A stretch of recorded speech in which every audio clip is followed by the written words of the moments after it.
చాలామంది ఎలా ఉన్నారంటే నాకన్నా బలవంతుడు ఇంకెవరు లేరు అని అనుకుంటారు. ఒక ఆయన పిల్లరా, ఆయన పేరు మైక్ టైసన్ ఏదో, కానీ బాక్సింగ్లో చాలా ప్రసిద్ధి చెందిన ఆయన పిల్లరా చాలా మెడల్స్, చాలా పథకాలు మన దేశానికి తెచ్చినప్పుడు పిల్లరా ఆయన ఇప్పుడు ఈరోజు ఎలా నడుస్తున్నాడంటే ఒక ఇద్దరు మనుషులు ఈ చెయ్యో పట్టుకుని నడిపిస్తున్నారు. అంటే ఒకప్పుడు కండ తిరిగిన వీరుడే, ఒకప్పుడు తన బలాన్ని, తన దేహాన్ని చూసి నాకన్నా బలవంతుడు ఇంకెవ్వరూ లేరని అతిశయించిన వాడే. మరి ఆ బలం ఏమైపోయింది? పోయింది ప్రియమైన వాళ్ళరా. అంటే బలాన్ని బట్టి కూడా మనం అతిశయించకూడదు. ఒక రాజు మనకు కనిపిస్తాడు పిల్లరా బైబిల్ గ్రంథంలో. ఆ రాజు పేరు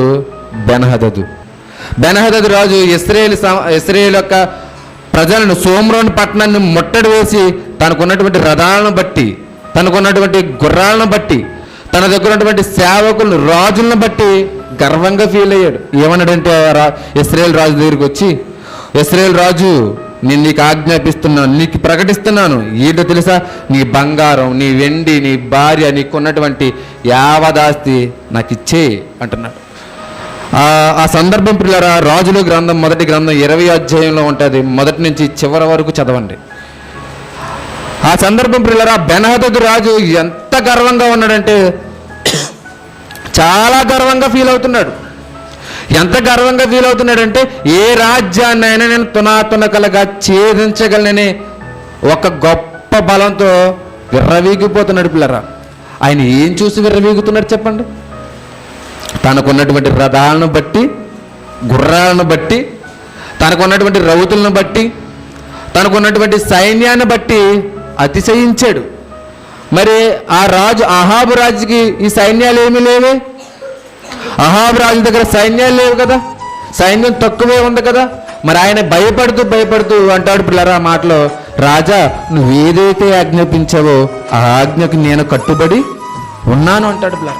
అలా ఆజ్ఞకు కట్టుబడి ఉన్నాను అన్నప్పుడు పిల్లరా మరలా గర్వంతో బెన్హదదు ఏమంటాడంటే, నీ సోమ్రోను పట్టణాన్ని, ఆ ఇశ్రాయేలు పట్టణాన్ని ధూళితో లేపేస్తానంటాడు పిల్లరా, పిడికిడితో లేపేస్తానంట. అంటే చూడండి ఎంత గర్వంగా మాట్లాడుతున్నాడు. అంత గర్వంగా మాట్లాడుతున్న రాజు పరిస్థితి ఏమైనా బాగుందంటే పిల్లరా, సేవకుడు ఎప్పుడైతే ఆ రాజు దగ్గరకు వచ్చాడో, ఆ రాజు దగ్గరకు వచ్చి ప్రియమైన వాళ్ళరా, నువ్వు దేవుని పక్షాన్ని ఉన్నావు, ఏ రాజు అయితే నిన్ను శిక్షించడానికి వస్తున్నాడు, యుద్ధం చేయడానికి వస్తున్నాడు, ఆ రాజుని చేతికి అప్పగిస్తానని చెప్పాడు. అలా చెప్పిన వెంటనే దేవుని మీద నమ్మకం పెట్టుకున్న ఆ రాజు ఆ యొక్క సిరియన్ల మీద యుద్ధం చేయడానికి వెళ్తే పిల్లరా వారందరూ పారిపోయారు ప్రియమైన వాళ్ళరా, పారిపోయారు. యవనస్తులే ప్రియులారా ఆ సైన్యాన్ని ఛేదించడానికి వెళ్ళారు.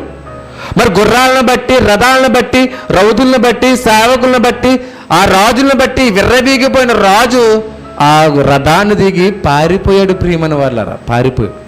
అంటే చూడండి, బలాన్ని బట్టి అతిశయిస్తే నీ బలం కొంతకాలం మాత్రమే ఉంటుంది, కొంతకాలం మాత్రమే.